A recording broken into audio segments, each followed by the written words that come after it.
आप सभी को होली की ढेर सारी मुबारकबाद के साथ साथ मैं करीम अहमद सिद्दीकी एडवोकेट आपके अपने YouTube channel legal and social awareness के इस एपिसोड में बहुत बहुत स्वागत करता हूं। उम्मीद करता हूं कि आप सभी लोग स्वस्थ होंगे और अच्छे होंगे।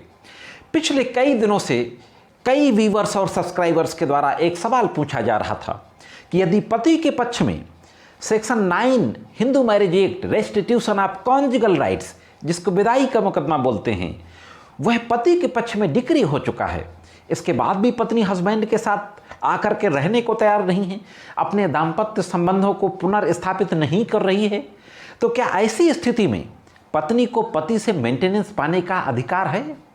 दोस्तों, आज के इस एपिसोड में इसी के संबंध में बातचीत करने जा रहा हूं, तो जुड़े रहें आखिरी तक। बहुत ही महत्वपूर्ण जानकारी है। देखते हैं कि इस संबंध में कानून क्या कहता है और विभिन्न हाईकोर्ट के इस संबंध में किस तरीके के आदेश आए हुए हैं। वैसे तो सेक्शन 125 सीआरपीसी में, जिसमें मेंटेनेंस का ऑर्डर पास किया जाता है, कोई इस तरीके का स्पेसिफिक प्रोविजन नहीं है कि यदि पति के पक्ष में section 9 Hindu marriage act decree हो गया है तो पत्नी को गुजारा भत्ते का मेंटेनेंस पाने का अधिकार नहीं है। ना तो 125 में इस तरीके का कोई प्रोविजन है, ना हिंदू मैरिज एक्ट में, ना और भी किसी अधिनियम में।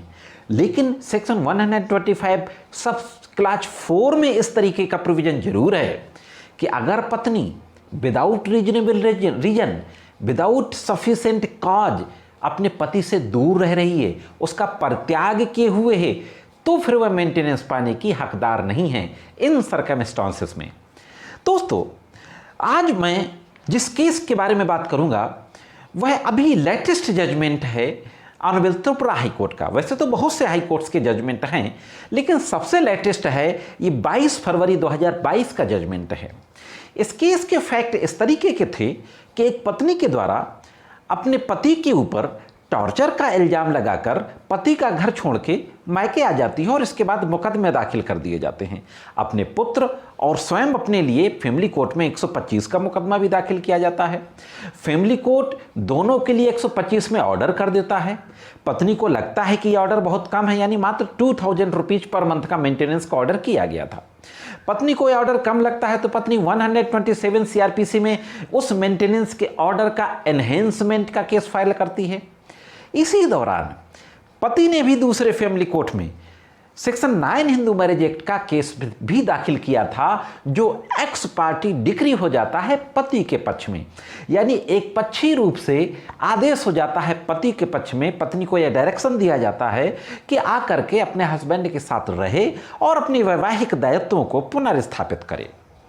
जब पत्नी के द्वारा सेक्शन 127 में एनहेंसमेंट ऑफ मेंटेनेंस फाइल किया जाता है, तो उसी के बाद पति के द्वारा पूरे मेंटेनेंस को कैंसिल करने का भी मुकदमा कर दिया जाता है। मैं आपको यहां पे बताता चलूं कि उस दौरान तक एनहेंसमेंट यानी सेक्शन 127 के एप्लीकेशन में आदेश हो चुका था और 2000 को 7000 पर मंथ किया जा चुका था।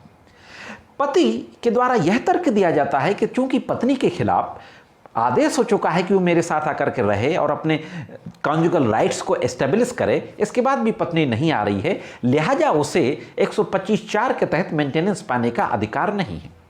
फैमिली कोर्ट पति की इस बात को मानता है और मेंटेनेंस के ऑर्डर को कैंसिल कर देता है।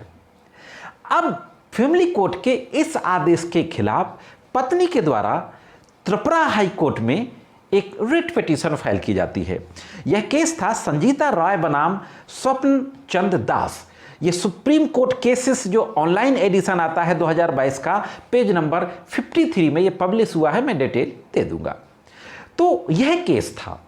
त्रिपुरा हाई कोर्ट इस पूरे मामले को सुनता है और एक हिमाचल और पंजाब हरियाणा के एक केस संजय चोपड़ा बनाम श्यामा 1999 का केस था, जो सुप्रीम कोर्ट ऑनलाइन पेज 12 में ये पब्लिश हुआ है। उस केस का जिक्र किया जाता है त्रिपुरा हाई कोर्ट के द्वारा और फाइनली कहा जाता है कि पति के सेक्शन 9 के केस को जीत जाने के बाद 125 यानी मेंटेनेंस के केस में किसी तरीके का कोई प्रभाव नहीं पड़ता। मैं पैरा की उस लाइन को, जजमेंट में जो लाइन पैरे में लिखी गई है त्रिपुरा हाई कोर्ट के द्वारा, उस लाइन को कोट कर रहा हूं। उसमें कहा गया है कि in such a fact In circumstances, obtaining the decree of restitution of conjugal rights by the husband would has no effect. यानी पति के द्वारा conjugal rights की डिक्री ले लेने के बाद किसी भी तरीके का प्रभाव मेंटेनेंस के मुकदमे पर नहीं पड़ता। तो फाइनली जो कानून निकल करके आया कि पति के पक्ष में अगर विदाई का मुकदमा डिक्री भी हो गया है तो भी पत्नी को मेंटेनेंस मिलता रहेगा, उसमें किसी भी तरीके का कोई प्रभाव या असर नहीं पड़ेगा। तो यह थी दोस्तों एक महत्वपूर्ण जानकारी। उम्मीद करता हूं कि जानकारी आपको ज़रूर पसंद आई होगी। जानकारी कैसी लगी कमेंट्स करके ज़रूर बताएं। आज के इस वीडियो में सिर्फ इतना ही।